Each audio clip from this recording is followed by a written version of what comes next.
আল্লাহর নবী যখন মক্কা থেকে যখন হিজরত করতে মদিনায় যাবেন, ইতিমধ্যে সন্দেশ করে আবু বকরকে 6 মাস আগে বলছে, হে আবু বকর, আমি তোমাকে বলিয়া দিতে চাই, আমি আবু বকরকে বলবো, আবু বকর তোমাকে আমি নবী বলতে চাই গো। তখন বলতেছে, ইয়া রাসূলুল্লাহ, ইয়া হাবিবাল্লাহ, আপনি কি বলবেন বলেন না কেন? তখন বলতেছেন, হে আবু বকর, আমার সাহাবী, আমি তোমাকে বলে দিতে চাই, তোমাকেই বলতে চাই, শুধুমাত্র কেবলমাত্র আজকে দেখো আমার জন্মভূমি মাটি মক্কা, আমি এই জায়গায় থাকতে পারবো না, কারণ কি আমাকে তো তারা টর্চার করতে চায়, আবু জেহেলের লোকেরা নবীকে মারতে চায়। মুসলমান বাবাজিরা, আমার মুসলমান ভাইরা, আমার নবীর উম্মতের দল, এই কথা বলার পর বিশ্বনবী ঘরের মধ্যে রয়েছে। বিশ্বনবী যখন ঘরের মধ্যে থাকে, থাকার পরবর্তীতে তখন আমার আবু জেহেলের দলের লোকেরা বলতেছে, মুহাম্মদকে কতল করো, এই মুহাম্মদকে যদি কতল না করতে পারো তাহলে কিন্তু তোমরা কিন্তু কালিমার দাওয়াত কিন্তু ঠেকাইতে পারবা না, তোমরা কিন্তু কালিমার দাওয়াত কিন্তু ঠেকাইতে পারবা না, আমাদের ধর্মের লোক যারা রয়েছে তারা কিন্তু মুসলমান হয়ে যাবে। মুসলমান ভাইরা, মুসলমান বাবাজিরা, ইতিমধ্যেই তখন বিশ্বনবী জনাব মুহাম্মদুর রাসূলুল্লাহ সাল্লাল্লাহু আলাইহি ওয়াসাল্লাম, আমার আল্লাহর নবী ঘরের মধ্যে সুন্দরভাবে রয়েছে। ইতিমধ্যে জিবরাইল আমিন আলাইহিস সালামকে আল্লাহ রাব্বুল আলামিন বললেন, হে জিবরাইল, তুমি জলদি করিয়া চলিয়া যাও। তখন বলতেছে, ইয়া রাসূলুল্লাহ, ইয়া হাবিবাল্লাহ, কোথায় যাব, কোথায় যাব? তখন বলতেছে, তুমি এমন একটা জায়গায় যাও, আমার পয়গম্বর কোন জায়গায় দেখো, দেখো। তখন দেখতেছে মক্কার মধ্যে, ঘরের মধ্যে, মক্কার নগরীতে একটা ঘরের মধ্যে বিশ্বনবী রয়েছে। মুসলমান বাবাজিরা, বিশ্বনবী যখন ওই ঘরের মধ্যে থাকেন, আবু জেহেলের দলের লোকেরা চারদিকে কাফের দিয়া, মুশরিক দিয়া, কাফের মুশরিক বেঈমানেরা চতুর্দিকে কিন্তু ঘেরাও করে রেখেছে। আব্দুল্লাহ বিন মুহাম্মদ বিশ্বনবী ঘর থেকে বের হবে, অমনি ভাবে কিন্তু কতল করতে হবে। এই কথা শোনার পর জিবরাইল আমিন আলাইহিস সালাম সঙ্গে সঙ্গে আসলো। আসার পরবর্তীতে তখন ওই মক্কা নগরে কিন্তু মুসলমান বাবাজিরা মক্কার সঙ্গে আবিষ্কার যারা তারা দেখছে ওই মক্কার মধ্যে বাবু ছিল, কিন্তু বাবু তো আমার বাংলাদেশের মতন বাবু নয়, এমন একটা বাবু, সেগুলো কিন্তু খালি আপনার এই পাথরের কুচি, পাথরের কুচি।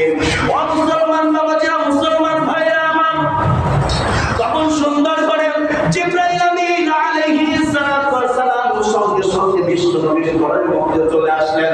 আসার পর যখন আসলেন, আসার পর যখন বলতেছেন, আসসালামু আলাইকুম ইয়া রাসূলুল্লাহ, ইয়া হাবিবাল্লাহ, নবী আপনাকে বলে দিতে চাই গো নবী। তখন বলতেছেন, জিবরাইল, তুমি কিসের জন্য এসেছো? তখন বলতেছেন, ইয়া রাসূলুল্লাহ, ইয়া হাবিবাল্লাহ, নবী গো, আপনার নাকি বিপদ, আমাকে স্বয়ং আল্লাহ রাব্বুল আলামিন পাঠিয়েছে। তখন বলতেছেন, কি জন্য তোমাকে পাঠাইছে? তখন বলতেছেন, ও নবী, আপনি ঘরের মধ্যে রয়েছেন, কিন্তু আপনার ঘরের বাইরে কারা আছে আপনি কি দেখছেন? তখন বলতেছেন, না না না, আমি তো দেখতে পারি নাই। তখন বলতেছেন, আবু জেহেলের লোকেরা আপনার বাড়িকে ঘেরাও করে রেখেছে। এই কথা বলার পর তখন জিবরাইল আমিন আলাইহিস সালাম তখন বিশ্বনবীকে বললেন, ও আমার পয়গম্বর নবী, আমি আপনাকে বলে দিতে চাই, এই যে বালুগুলো দেখতেছেন, এই যে বালুগুলো আমার হাতে দেখতেছেন, আপনি এই বালুটা নিয়ে সুন্দর করে আপনি দোয়া করে ফুল দিয়া দিবেন। তখন বলতেছেন, আমি তো ফুল দিব, ঠিক আছে, কিন্তু এই বালুগুলো কেমনি ভাবে ওদের চোখের মধ্যে কেমনি ভাবে যাইবে? তখন বলতেছেন, নবী, এইটা নিয়ে আপনার টেনশন করা যাবে না, যত ইসলাম নিয়ে ষড়যন্ত্র হবে, যত কোরআন নিয়ে যত ষড়যন্ত্র হবে, সব সমস্যার সমাধান একমাত্র দিতে পারে আল কোরআন। আল্লাহ রাব্বুল আলামিন বললেন। এই কথা বলার পর তখন সুন্দর করে জিবরাইল নবীজির হাতে ওই পাথরের কুচিগুলো দিয়া দিলেন। দেওয়ার পরবর্তীতে তখন সুন্দর করিয়া বিশ্ববিদ্যালয় করে ফুল দিয়া তখন দিয়া দিলেন। আর জিবরাইল আমিন আলাইহিস সালাম সঙ্গে সঙ্গে ওই বালুগুলো ওই কাফের মুশরিক বেঈমানের চক্ষু দিয়া চোখের মধ্যে পৌঁছাইয়া দিয়েছে। একটা বার মুসলমান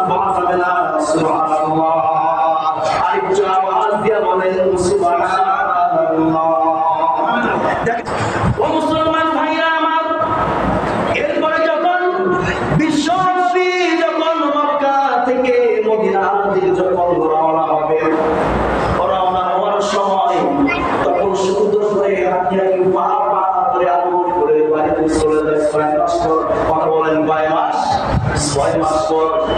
আবু বকরের কাছে যখন যায়, বিশ্বনবী যাইয়া তখন বলতেছেন আসসালামু আলাইকুম। দেখেন নবী আমার কেমন নবী, সালাম দিয়ে তখন বলতেছে আবু বকর তোমার উপর শান্তি বর্ষিত হোক, তোমার উপর আল্লাহর রহমত নাযিল হোক। আবু বকরকে যখন ডাক দিলেন, ডাক দেওয়ার পরবর্তীতে বলতেছেন আসসালামু আলাইকুম ওয়া রাহমাতুল্লাহ। আবু বকর তুমি কি বাড়িতে আছো কিনা? তখন বলতেছে ইয়া রাসূলুল্লাহ ইয়া হাবিবাল্লাহ, নবী গো আপনি যে 6 মাস আমাকে বলছেন মক্কা থেকে মদিনায় হিজরত করতে হবে, অবশ্যই আমি শুনেছি, আমি জেনেছি, এবং আমি সেই রাত্রি থেকে সেই দিন থেকে আমি একটা দিনও বিছানার মধ্যে পিঠ লাগাই নাই। কিসের জন্য লাগাই নাই জানেন কি? নবী জানেন কি আপনি? তখন বলতেছেন আবু বকর আমি জানতে চাই কি জন্য তুমি বিছানায় পিঠ লাগাও নাই? তখন বলতেছেন আপনি যখন মক্কা থেকে মদিনায় হিজরত করতে যাইবেন, আপনাকে আবু জাহেলের দলের লোকেরা কিন্তু আপনাকে মারার পরিকল্পনা করছে। এইটা কিন্তু আপনার নবী আমি আবু বকরকে বলেছেন। আমার কিন্তু এইটাও কিন্তু এই কথাটাও কিন্তু মনে আছে। মুসলমান ভাইরা, মুসলমান বাবাজিরা, তখন আবু বকরকে নিয়ে বিশ্বনবী যখন রওনা হবে মদিনায়, এই মুহূর্তে তখন সুন্দর করে দরজা আটকায়া দেওয়ার পর বিশ্বনবী যখন নামায় আবু বকরকে নিয়ে, তখন নবীজি আবু বকরকে বলে আবু বকর তুমি কিসের জন্য দরজা আটকায়া দাও? তখন বলতেছেন মানের নবী আমার, ও দয়ার নবী আমার, আমি যদি এই জায়গার মধ্যে যদি এখন দরজা জানালা খুলে আমি যদি চলে যাই, তাহলে বলা হয়তো পিছু আসতেও পারে। আর আবু জাহেলের লোকেরা যদি এইটা দেখে হয়তো বা জিজ্ঞাসাবাদ করতেই পারে। ও মুসলমান ভাইরা রে আমার, আল্লাহ রাব্বুল আলামিন আমার আপনার নবীকে বাঁচাইবে, আর আবু জাহেল চক্রান্ত করে নবীকে মারার জন্য।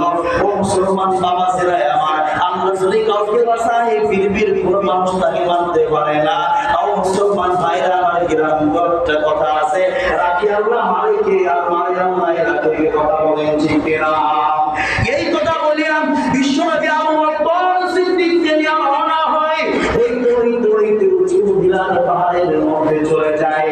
আমার আপনার নবী যাওয়ার পর ও মুসলমান ভাইরা আমার, ইতিমধ্যেই তখন সুন্দর করে পিছন দিকে আবু বকরের বাড়িতে আবু জাহেল দলের লোকেরা চলে আসে। আসার পর তখন সুন্দর কইরা আবু বকরের ছোটটা মেয়ে আছে, নাম হলো তার আসমা। কথা বলেন নামটা কি? আমি জবাব বলেন নামটা কি? এই আসমাকে জিজ্ঞাসা করা হয়। আসমা তখন বলতেছেন আমার জানাই নবী কোথায়, আমার বাবা কোথায়, আমার জানা নাই। এই কথা বলার পর তখন সঙ্গে তখন ওকে টর্চারিং করা হয়, ওকে টর্চার করতে লাগে। তখন আম্মু বইয়া তখন ডাক দেয়। ডাক দেওয়ার পর মুসলমান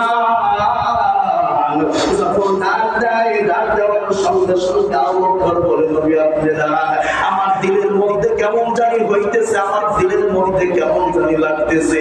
তখন বিশ্বনবী বলে আবু বকর তোমার কেমন লাগতেছে একটু তুমি বলো না।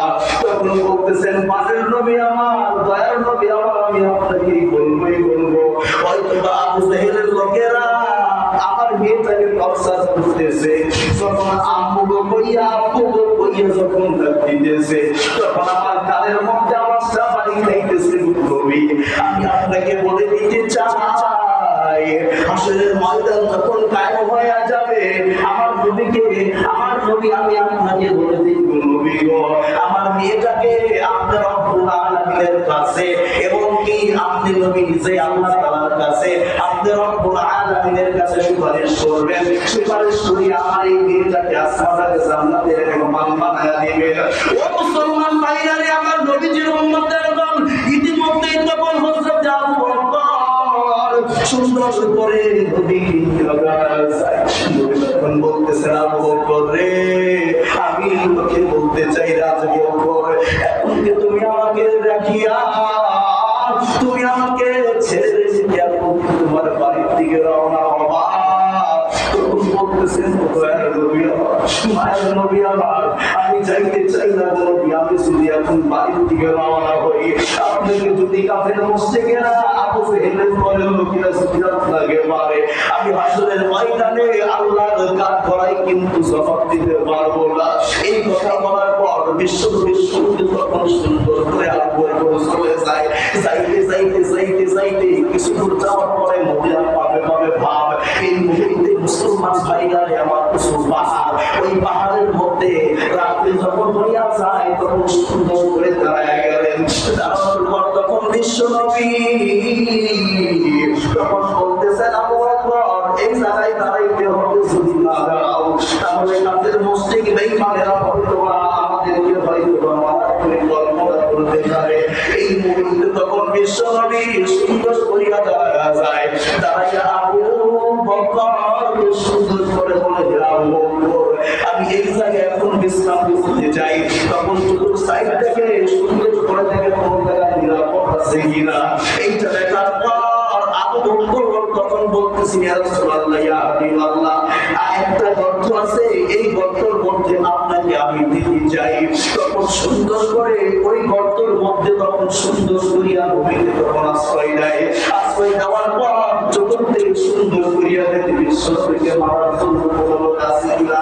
এইটা দেখার পর মুসলমান ভাইরা আমার নবীর উম্মতের দল তখন সুন্দর করিয়া চতুর সাইড দিয়া দেখে আর কোনো বিপদ নাই।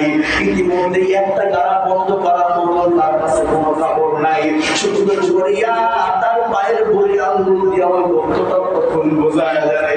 বোঝানোর পরবর্তীতে মুসলমান ওই নবীর উম্মতের দল দেখুন নবীর প্রতি কিরকম মহব্বত, কেমন ভালোবাসা। এটা যখন করলাম ওই মুহূর্তে তখন আসতেছিল ওই বক্তিয়া তখন সাপ আসতেছিল। সাপ আসার সময় তার আগ মুহূর্ত মুসলমান ভাইরা আমার অনেক ঘটনা হয়ে গেছে। আমি জেহেলের দলের লোকের আসতেছে, আসার সময় পরের দিন সকালবেলা যখন আসলো, আসার পর মরুভূমির মধ্যে ইতিমধ্যেই তখন সুন্দর করে আবু জেহেলের লোকেরা বলতেছে, কি ব্যাপার এবার দিয়ে কি তোমরা কোন লোককে যাইতে দেখছো কিনা। তখন একটা লোক দাঁড়ায় বলে, ভাই এই জায়গায় তো কোনো লোকজনের কোনো আশঙ্কাই নাই, কারণ এই জায়গায় তো জলজঙ্গলের জায়গা। ইতিমধ্যেই তখন সুন্দর করে আবার দেখতেছে, সুন্দর করিয়া ওই সাপটা তখন আবু বকরকে যখন সবল মারলো, মারার পরবর্তীতে মুসলমান ভাইরা আমার আবু বকরকে যখন সবল মারে, আবু বকর তার কোনো কথা বলে না, তার কোনো কান্নাকাটি করে না।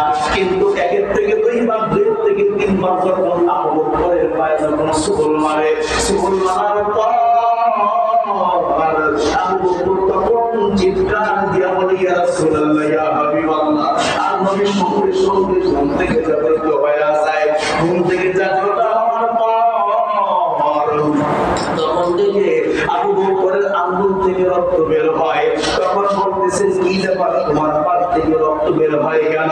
তখন বলতেছে, দয়ার নবী আমার, মায়ের নবী আমার, আমি আপনাকেই বলে দিতে চাই নবী, আমাকে যে স্বামী যে দংশন করেছে। তখন বলতেছে, তুমি আমাকে ডাক দিলে না কেন? তখন বলতেছি, ইয়া রাসূলুল্লাহ, আপনি তো ঘুমিয়েছিলেন, আপনাকে কেমনি ভাবে ডাক দিব, কেমনি ভাবে ডাক দিব? তখন বলতেছেন, তখন তোমার ডাক দেওয়া দরকার ছিল। ও মুসলমান ভাইরা, মুসলমান বাবাজিরা, এই কথা বলার পরে তখন সাপকে আমার আপনার নবী বলে, এই সাপ, এই সাপ, তোমাকে বলে দিতে চাই, তুমি কেন আবু বকরকে দর্শন করলা? তখন বলতেছেন, দয়ার নবী, আমি আপনাকে বলে দিতে চাই নবী, আল্লাহর পয়গম্বর নবী, আপনি যে এই পথ দিয়ে আসবেন, আপনি নবী যে এই পথ দিয়ে আসবেন আমি 6 মাস আগে জেনেছি। কারণ কি? কারণ কি? আপনি তো আবু বকর সাদিকে বলছিলেন, তখন আমি ওই জায়গায় উপস্থিত ছিলাম, আপনি দেখেন। এই কথা বলার পর তখন বলতেছে, তাহলে তুমি দর্শন করলা কেন? তখন বলতেছে, আমি আপনাকে দেখতে চাইছিলাম, কিন্তু আবু বকর সাদিক দেখতে দেয় নাই, এই কারণে আমি সবল দিয়েছি। তখন আপনার নবী তখন বিশ্বনবী তখন বলতেছেন, তুমি তো দেখেছো, তোমার কি দেখা হয়েছে? তখন বলতেছেন, ইয়া রাসূলুল্লাহ, অবশ্যই দেখা হয়ে গেছে। এই মুহূর্তে পরের দিন সকালবেলা, 3 দিনের ঘটনা, পরের দিন সকালবেলায় আবু বকরকে আবুবকরকে নিয়ে বিশ্বনবী যাইতে লাগে, কিন্তু কাফের মুশরিক বেঈমানেরা যাইতে দেয় না। ইতিমধ্যেই তখন সুন্দর করে একটা গর্ত আরেকটা যখন গাড়া যখন গর্ত যখন পাওয়া গেল, তখন সুন্দর করিয়া মাকড়সার জাল দিয়া দিতে গেল। এই মুহূর্তে ওই জায়গায় কবুতর আসিয়া ডিম পারে, আর মানুষজন দেখতে পায়। মানুষজন তখন দেখলো এই জায়গায় মাকড়সার বাসা, আর এই জায়গায় তখন সুন্দর করে কবুতর ডিম দেয়, ডিম দিয়া বাচ্চা কোথায় যায়। আর কাফের মুশরিক বেঈমানরা তখন ভাবছে নবী এই জায়গায় কোনো গাইতে পারে না, কারণ কি এই জায়গায় মাকড়সার বাসা, এই জায়গায় কবুতরের বাসা, এই জায়গায় কোনো নবী থাকতে পারবেই না। ও মুসলমান বাবাসীরা আমার, এই কথা বলার পর কাফের মুশরিক বেঈমানরা তখন চলে যায়। বিশ্বনবী তখন মক্কা থেকে মদিনায় হিজরত করে চলে যায়। আর আবু বকরকে বলে, হে আমার সাহাবী আবু বকর, তোমাকে বলে দিতে চাই তুমি একটু আমার দিকে ফিরে আসো। তখন বলতেছে, ইয়া রাসূলুল্লাহ আমাকে কেন ডাকলেন বলেন। তখন বলতেছে, তুমি এই জায়গাতে দাঁড়াও। বিশ্বনবী তখন সুন্দর করে বিশ্বনবীর মুখ থেকে নিয়া আল্লাহর নবী তখন সুন্দর করে আবু বকরের পায়ের মধ্যে লাগায়া দেয়। সঙ্গে সঙ্গে 20টা বের পায়া যায়। একটা বার কি চিৎকার দিয়া বলবেন না সুবহানাল্লাহ? তাহলে দেখেন নবীজির যে থুতু মোবারক সেইটা যখন আবু বকরের পায়ের মধ্যে লাগায়, তখন কি বিষ পানির মতো হয়ে যায়, বিষ আর লাগে না। এরই জন্য মুসলমান ভাইরা আমার, তাহলে সেই নবীর উম্মত আমি আপনি, সেই নবীর উম্মত আমি আপনি, সেই নবীর অনুসরণ করার কথা আল্লাহ রাব্বুল আলামিন কোরআনের মধ্যে বলেন। অথচ আল্লাহ রাব্বুল আলামিন বলেছেন, হে পৃথিবীর মানুষেরা, তোমাদেরকে বলে দিতে চাই, যদি আমি আল্লাহ তাআলাকে যদি মহব্বত